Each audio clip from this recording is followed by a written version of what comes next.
Hello friends, అందరికీ నమస్కారం. Telugu life story వింటున్న ప్రతి ఒక్కరికి మనస్ఫూర్తిగా థ్యాంక్ యూ సో మచ్. అలాగే విశ్వానికి కృతజ్ఞతలు. మీరు సమయం ఇచ్చి స్టోరీ విన్నందుకు మీకు ఏదో ఒక మంచి విషయం అర్థమవుతుంది. అలాగే తెలుసుకుంటారు. అలాగే మీ జీవితంలో మార్పులు వస్తే గనక మీ జీవితం ఒకటేసారి మీరు అనుకున్నది సాధిస్తారు. కేవలం మనం ఓపిక కావాలి వినేది. ఎందుకంటే జస్ట్ విని పోతే అది ఎప్పటికీ మీరు ఏది సక్సెస్ కాలేరు. చూసే వాళ్ళకు, వినే వాళ్ళకు కొంచెం తేడాగా ఉంటుందేమో కానీ ఇదే నిజం. అది నమ్మితేనే మాత్రమే ఇది నిజమవుతుంది. అన్ని రకాల సంపదలు, భోగ్య భాగ్యాలు నా వైపే ఆకర్షించబడుతున్నాయి. ఆ విశ్వానికి కృతజ్ఞతలు. ప్రతిరోజు అంటే ఇ మీరు ఎప్పుడైతే ఫ్రీగా ఉంటారో, మీకు ఎప్పుడైతే గుర్తొస్తుందో పక్కా ఇలాంటి పదాలని వాడండి. వాడితేనే మీకు జీవితంలో మీ లైఫ్ సెట్ అవుతుంది. అలాగే పాజిటివ్ వైపు మైండ్ సెట్ మారుతుంది. అర్థమైందా ఫ్రెండ్స్? ఇతరులకు, సమాజానికి, ప్రకృతికి ఇబ్బంది కలిగించకూడదు. అప్పుడే ఆ విశ్వం మీకు సహకరిస్తుంది. ఆ విశ్వానికి కృతజ్ఞతలు.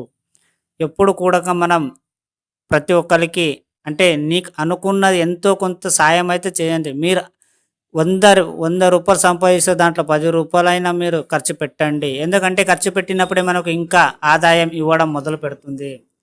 ఎందుకో నాకు మనసంతా ఆనందముతో ఉరకలు వేస్తున్నది. సీతాకోక చిలుకలు అన్నీ నా వైపే వస్తున్నవి.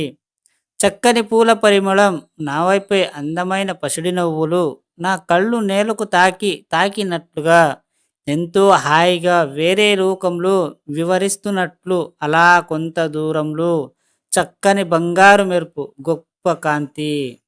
మెల్లిగా అటువైపు అడుగులు వేస్తుంటే గొప్ప ధనరాశులు, చుట్టూ బంగారు కొండలు, నడుమున నేను, అందరూ నన్ను అభినందిస్తూ నాకు తెలియకుండా అంత ఎత్తైన బంగార సింహాసనంపై దర్జగన ఆజ్ఞాన పరివారం అంత సిద్ధముగా. ఆహా!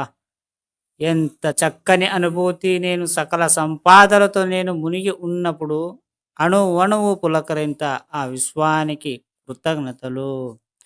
ఫ్రెండ్స్, మీరు ఏదైతే చేయాలనుకుంటున్నారో ఫస్టు మన మైండ్ సెట్ చేంజ్ చేసుకోవాలి. ఓపిక ఉండాలి. ఎందుకంటే జస్ట్ విని వెళ్ళిపోతే మీరు ఎప్పటికీ జీవితంలో ఎదగలేరు. నేను సంపూర్ణంగా ఆరోగ్య ఉన్నాను. ఆ విశ్వానికి కృతజ్ఞతలు. ఇలాంటి పదాలను ఎప్పుడు కూడా నీ జీవితం బాలేదు అనకు. నెగెటివ్ పదాలని వాడకు. నెగెటివ్ మాటలు కానీ, మీరు చూడటం కానీ అస్సలు చేయొద్దు. ఎందుకంటే అదే మీ మైండ్‌కి దెబ్బతింటుంది కాబట్టి.